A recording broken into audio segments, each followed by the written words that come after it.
तो आज की इस वीडियो में कक्षा 11 के प्रश्नावली 1.1 के जो शेष क्वेश्चन बचे थे वो आज करने वाले हैं। तो क्वेश्चन नंबर 5 हुआ था कि निम्नलिखित जो समुच्चय दिए गए हैं उनको रोस्टर फॉर्म में बदलिए या सूचीबद्ध कीजिए।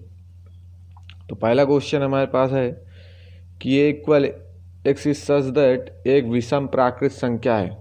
तो विषम प्राकृत संख्याओं के बारे में बताता है। तो यहाँ पर यदि इसको रोस्टर फॉर्म में बदलें तो विषम प्राकृत संख्या क्या होती हैं? जो संख्याएं 2 से विभाजित ना हो। पहली संख्या 1 हो गई, 3 हो गई, इसके बाद 5, फिर इसके बाद 7, फिर इसके बाद 9, ऐसा कहाँ तक जाएगा? इनफाइनाइट तक जाएगा। इसके बाद दूसरा है सेट क्वेश्चन नंबर 2 कि B equal X is such that X एक पूर्णांक है जो -1/2 से तो अधिक है और 9/2 से कम है। -1/2 से अधिक मतलब 0, क्योंकि पूर्णांक जो है पूरे नंबर होते हैं। -1, -2, 0, 1, 2, 3, 4, ये कहाँ तक जाएगा? 1 है। ये देखिए 2 चौके 8, 4.5 के आसपास लगभग बन रहा है, उससे कम होना चाहिए। तो 2 आया, 3 आया, 4, 5 ले लेंगे तो इससे क्या हो जाएगा? ज़्यादा हो जाएगा, इसलिए 5 नहीं लेंगे। ठीक, अगला सेट हमारे पास है x is such that x एक पूर्णांक है जो x square is less than or equal to 4 के है। मतलब x एक पूर्णांक है लेकिन x स्क्वायर जो है 4 से अधिक नहीं होना चाहिए। तो जब x स्क्वायर 4 से अधिक नहीं होना चाहिए, ध्यान से देखिए कि -2 का स्क्वायर भी 4 होता है, तो x अधिक नहीं है। -1 का स्क्वायर 1 होता है जो 4 से अधिक नहीं है। 1 का स्क्वायर 1 होता है जो भी 4 से अधिक नहीं है। 2 का स्क्वायर 4 होता है, वो भी 4 से अधिक नहीं है। 3 ले लेंगे तो 3 का स्क्वायर 9 हो जाएगा जो 4 से अधिक हो जाएगा। इसके बाद क्वेश्चन नंबर 4 है का x is such that x loyal शब्द का एक अक्षर है। तो लॉयल ले लेते हैं, L, फिर आया O, इसके बाद आया Y, इसके बाद आया A। उसके बाद दोबारा L नहीं लिखने की ज़रूरत है क्योंकि समुच्चय में बताया गया है कि रिपीटेशन अलाउड नहीं है। ठीक, ये हो गया। अगला क्वेश्चन है कि E बराबर एक्स इज सच दैट एक वर्ष का एक ऐसा महीना है जिसमें 31 दिन नहीं होते हैं। तो आप वर्ष के वो वाले महीने लीजिए जिसमें 31 दिन नहीं होते। तो सबसे पहले आपका आ गया फरवरी। शुरुआत करते हैं। फरवरी में 28 या 29 की होती है। उसके बाद अप्रैल आपका आ गया।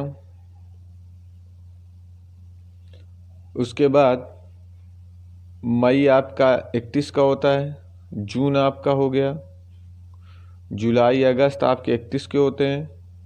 सितंबर हो गया आपका, और इसके बाद नवंबर हो गया आपका। तो ये आपके पास 5 महीने ऐसे हैं जो कि 31 दिन के नहीं होते हैं। इसके बाद आपका क्वेश्चन नंबर 6 है कि x is such that x अंग्रेजी वर्णमाला का एक व्यंजन है जो के से पहले है।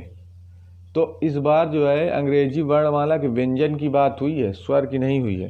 के से जो पहले आता हो, तो आप बी लेंगे, सी लेंगे, डी लेंगे, ई नहीं लिख सकते क्योंकि ई एक स्वर है। एफ लेंगे, जी लेंगे, एच लेंगे, आई नहीं ले सकते क्योंकि वो एक स्वर है। जे लेंगे, के से पहले आता हो तो के नहीं ले सकते। कितने हो गए? बी, सी, डी, एफ, जी, एच और जे।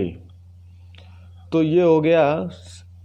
हमने सारणीबद्ध से सूचीबद्ध किया, मतलब सेट बिल्डर फॉर्म से हमने रोस्टर फॉर्म में जो है क्वेश्चनों को बदल दिया है। और आगे के क्वेश्चन उम्मीद करता हूँ कि आप स्वयं लगा लेंगे। तो एक्सरसाइज 1.1 यहीं से समाप्त करते हैं।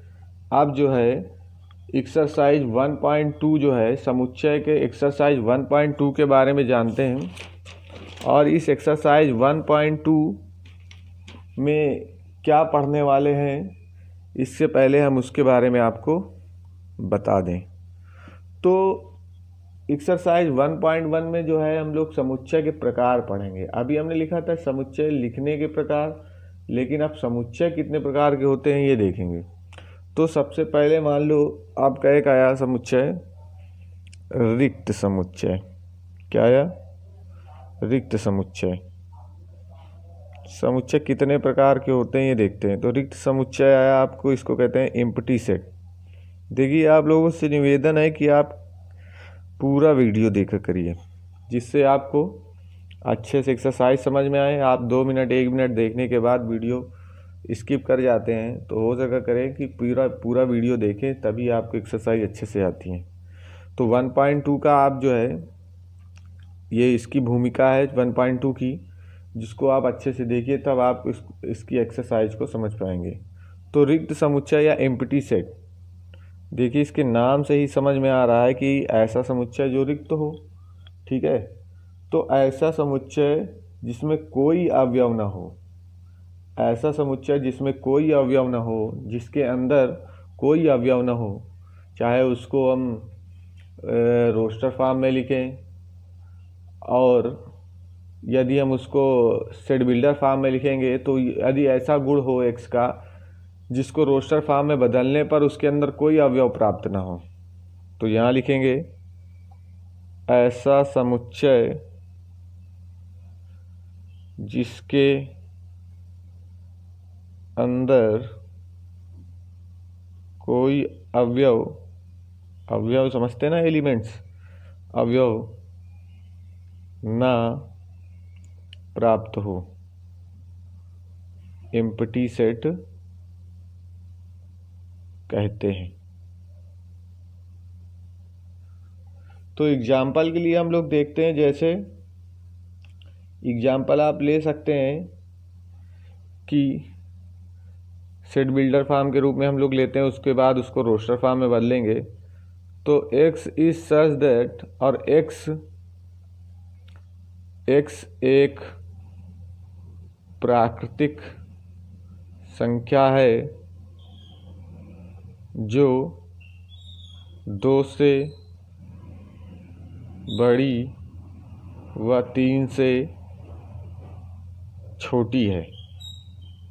ठीक, तो हमने लिया, हमारे पास एक समुच्चय सेट बिल्डर फॉर्म के रूप में है। तो यहाँ पे हमने बताया कि x is such that, x एक प्राकृतिक संख्या है। प्राकृतिक संख्या आप लोग जानते हैं कि 1 से 1 2 3 4 ये इस तरह अनंत तक गिनतियाँ जाती हैं।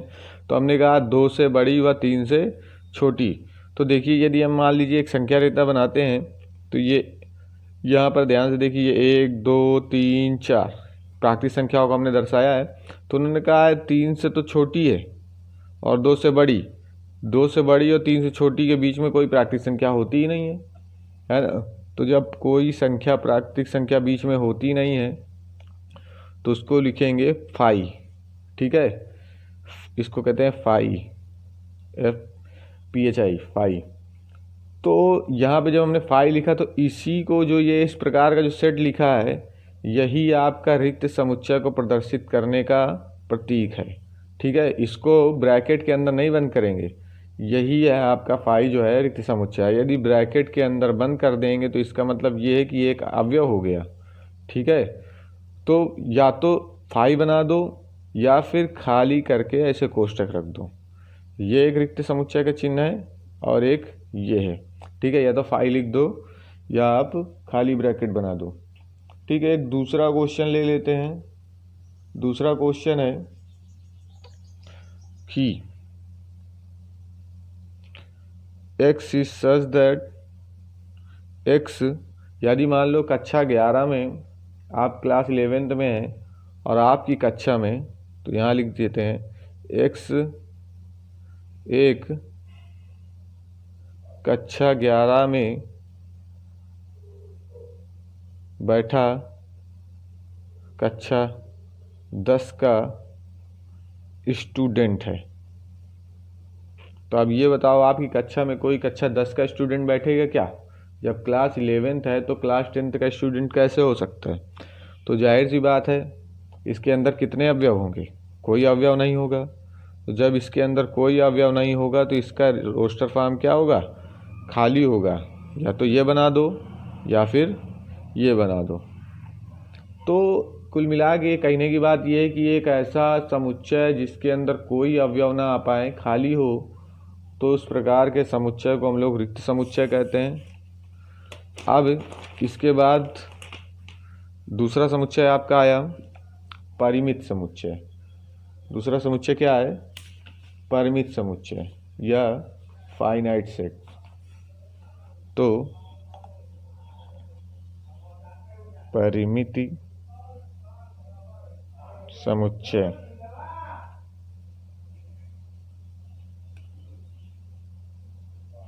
Finite set. तो परिमित समुच्चय क्या है, एक ऐसा समुच्चय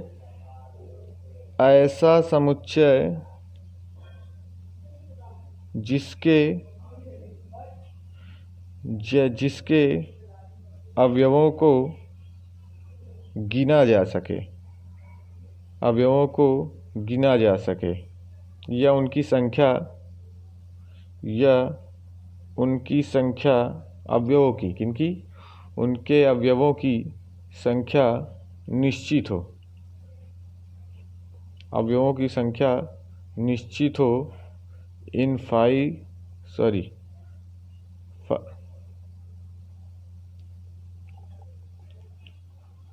जिनके अवयवों की संख्या फाइनाइट सेट कहलाता है। तो ऐसा समुच्चय जिसके अवयवों को गिना जा सके या उनकी संख्या निश्चित हो। यदि किसी समुच्चय के सेट बिल्डर फॉर्म को रोस्टर फॉर्म में बदलने पर उसके जो अवयव हैं उनको गिना जा सके, तो इस प्रकार का जो है समुच्चय क्या कहलाता है, परिमित समुच्चय कहलाता है या फाइनाइट सेट कहलाता है। जैसे मान लो कि ये लिखा हमारे पास है 1 2 3 4 और 5, ये रोस्टर फॉर्म में लिखा है। तो ध्यान से देखिए, इसके एलिमेंट्स को गिना जा सकता है या इसकी संख्या निश्चित है। कितने अवयव हैं, यदि कोई पूछता नंबर ऑफ सेट ए कितने हैं, तो यहाँ पे देखेंगे 5 अवयव हैं। ठीक है, तो ये फाइनाइट सेट हो गया। मान लो यहाँ पे होता x is such that x जो है एक सप्ताह का दिन है। क्या है, सप्ताह का दिन है, तो 7 दिन होते हैं, तो जाहिर सी बात है ये भी एक फाइनाइट सेट हो गया।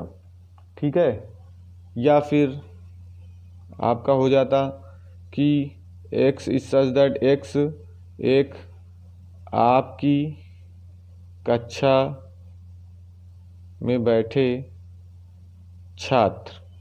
ठीक, तो आपकी कक्षा में भी सीमित लड़के हैं, मान लो 70 लड़के हैं, तो वो भी क्या है, उनके अवयवों को क्या किया जा सकता है, गिना जा सकता है। तो जिस प्रकार के समुच्चय के अवयवों को गिना जा सकता है वो उस प्रकार का समुच्चय परिमित समुच्चय कहलाता है।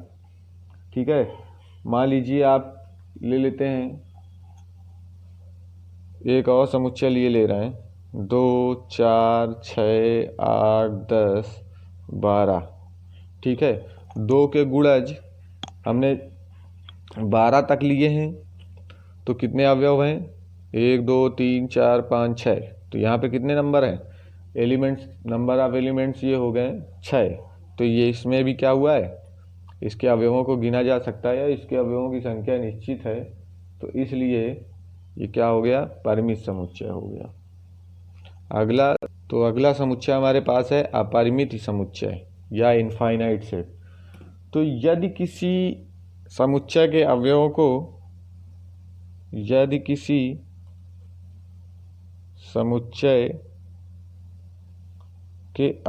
को गिना ना जा सके, अवयवों को गिना ना जा सके, इनफाइनाइट सेट कहलाता है, इनफाइनाइट सेट कहलाता है। उदाहरण के लिए मान लीजिए आपके पास एक ऐसा सेट है, किसी ने कहा एक से एक प्राकृतिक संख्या है, तो प्राकृतिक संख्या कहाँ से कहाँ तक होती है, 1 2 3 4 5। अब प्राकृतिक संख्या के बारे में ये तो नहीं बताया कि कहाँ से लेके कहाँ तक की है, तो ये कहाँ तक जाएगी, ये डैश डैश डैश अनंत तक जाएगी। ठीक है, तो ये आप इनके अवयवों को गिन ही नहीं सकते कि इस समुच्चय में कितने अवयव हैं। क्या आप लगा सकते हैं? क्या अंदाजा भी नहीं लगा सकते कितने अवयव हो सकते हैं। ठीक है, तो इस प्रकार के समुच्चय को क्या कहते हैं? इनफाइनाइट सेट कहते हैं। दूसरा उदाहरण ले लेते हैं, सम संख्याओं का समुच्चय। तो सम संख्या पहली 2 है, फिर 4 है, फिर 6 है, फिर 8 है और डैश डैश डैश ऐसे जाती ही जाएगी। ठीक है, तो इसके भी अवयवों को नहीं गिन सकते हैं। यदि एक सिंपल से तरीके से पहचानना चाहें तो यदि लास्ट में आपको 3 डैश दिख जाए इस प्रकार, तो मान लो वो इनफाइनाइट सेट है। बीच में इस प्रकार ना दिखें कि 1 2 3 डैश डैश डैश 10, तो यहाँ पर जो है अवयवों की संख्या सीमित है, 1 से लेकर 10 तक है। ठीक है, इसको गिना जा सकता है, लेकिन लास्ट में उसके बाद कोई अवयव न लिखा हो तो इस प्रकार के अवयव समुच्चय को अपरिमित समुच्चय कहते हैं कि इसके अवयवों को गिना नहीं जा सकता है। तो इस प्रकार के क्या हो गया? समुच्चय अपरिमित समुच्चय कहलाता है। ठीक, इसके बाद आता है आपका एकल समुच्चय। क्या आया? एकल समुच्चय। एकल समुच्चय। तो एकल समुच्चय क्या होता है? ऐसा समुच्चय जिसमें केवल एक ही अवयव प्राप्त हो। तो यहां लिखोगे ऐसा समुच्चय जिसके अवयवों की संख्या केवल एक ही प्राप्त हो। एक ही प्राप्त हो, एकल समुच्चय कहलाता है। एकल समुच्चय कहलाता है। ठीक, तो उदाहरण जैसे ले लेते, मान लीजिए ये लिखा है, ये आया आपके पास 2 आया, या सेट भी आपके पास है जिसमें इस प्रकार लिखा है -3, या आपके पास एक समुच्चय ये है जिसमें लिखा है सिर्फ a। तो ये जितने भी हैं इन समुच्चयों के अंदर कितने एलिमेंट्स है? सिर्फ एक ही एलिमेंट्स है। इसलिए इस प्रकार के समुच्चय को एकल समुच्चय कहते हैं, क्योंकि इसके अंदर अवयवों की संख्या सिर्फ एक है। इसको परिमित समुच्चय भी बोला जा सकता है। देखो, इसके अवयवों को गिना जा सकता है, इसलिए परिमित समुच्चय भी एक प्रकार से है। तो जिन समुच्चयों के अवयवों की संख्या सिर्फ एक हो तो वो एकल समुच्चय कहलाता है। और हाँ, जो है इससे जो है आप लोग नोट्स बनाते चलिए, जिससे आपके फेयर कॉपी भी पूरी होती जाएगी। और ये नोट्स बनाते रहिए। जब आपका विद्यालय खुलेगा तो ये सारे नोट्स जो हैं देखे जाएंगे, इसलिए आप जो है नोट्स बनाते रहिए। इसके बाद आपका आएगा समान समुच्चय या इक्वल सेट। अगला है समान समुच्चय या इक्वल सेट।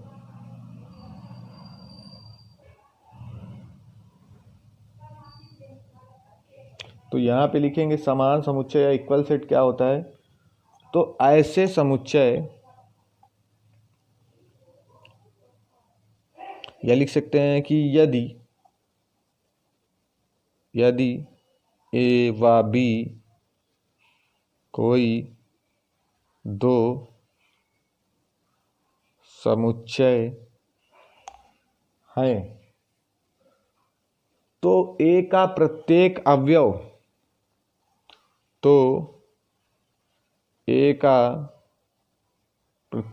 अवयव बी में तथा बी का प्रत्येक अवयव ए में मौजूद होना चाहिए। एक बार फिर से इसको समझते हैं। यदि हमारे पास कोई 2 सेट हैं, 2 या 3 या 4 जितने भी हों, तो यदि 2 सेट हैं ए व बी, कोई 2 समुच्चय हैं, तो ए का प्रत्येक अवयव बी में मौजूद होना चाहिए और बी का प्रत्येक अवयव किस में होना चाहिए? ए में मौजूद होना चाहिए। मान लीजिए आपके पास एक समुच्चय ए है 1 2 3 4 और बी में है 4 3 2 1। ध्यान से देखिए, एक इसमें भी है, एक इसमें भी है, दो इसमें भी है, दो इसमें भी है, तीन इसमें भी है, तीन इसमें भी है, चार इसमें भी है और चार इसमें भी है। जरूरी नहीं है कि क्रम नहीं है, क्रम ये इसमें एक से चालू है, इसमें चार से चालू है, तो क्रम वैसे भी समुच्चय में मायने नहीं रखता है। तो चाहे क्रम किसी भी प्रकार का लिखा हो, लेकिन प्रत्येक ए का अवयव बी में होना चाहिए और बी का प्रत्येक अवयव ए में होना चाहिए। इस प्रकार के जो भी समुच्चय होते हैं वो आपस में क्या होते हैं, इक्वल सेट होते हैं। ठीक है, तो आप लोग जान गए होंगे कि रिक्त समुच्चय क्या होता है। रिक्त समुच्चय ऐसा समुच्चय जिसमें अवयवों की संख्या कोई ना हो, मतलब ऐसा समुच्चय जिसके अंदर कोई अवयव ना प्राप्त हो, एम्प्टी सेट कहलाता है। इसके बाद था परिमित समुच्चय, ऐसा समुच्चय जिसके अवयवों की संख्या को गिना जा सके, जिसकी संख्या निश्चित हो, परिमित समुच्चय कहलाता है। यदि किसी समुच्चय के अवयवों को गिना ना जा सके, इस प्रकार के समुच्चय अपरिमित समुच्चय कहलाते हैं। ऐसा समुच्चय जिसके अवयवों की संख्या या जिसके अंदर केवल एक ही अवयव प्राप्त हो, एकल समुच्चय कहलाता है। समान समुच्चय, यदि कोई दो सेट हैं तो ए का प्रत्येक अवयव बी में मौजूद हो और बी का प्रत्येक अवयव ए में मौजूद हो, तो ये दोनों सेट क्या होंगे, इक्वल होंगे। तो ए बराबर क्या हो गया, बी सेट। तो यदि वीडियो आपको अच्छा लगा हो तो वीडियो को लाइक करें और चैनल को सब्सक्राइब करें, जिससे आपको हमारी हर वीडियो का नोटिफिकेशन आपके यूट्यूब पर आता रहे। ठीक है, जिससे आप आगे की वीडियो देखते रहें। और हाँ, कोशिश ये करा करें कि वीडियो को पूरा देखा करें। यदि आपको, क्योंकि ये होता लगता है ये है ना कि हमको एक्सरसाइज आ गई अब जो है स्किप कर जाएं, ऐसा नहीं है। आप बहुत जल्दी इसको भूल जाएंगे यदि आप इसकी प्रैक्टिस नहीं करेंगे। तो वीडियो को कोशिश करें कि पूरा देखें, और जो बच्चे ये वीडियो नहीं देख पा रहे हैं तो उनको जो है शेयर कीजिए, जिससे जो है वो भी देख पाए इस वीडियो को। धन्यवाद।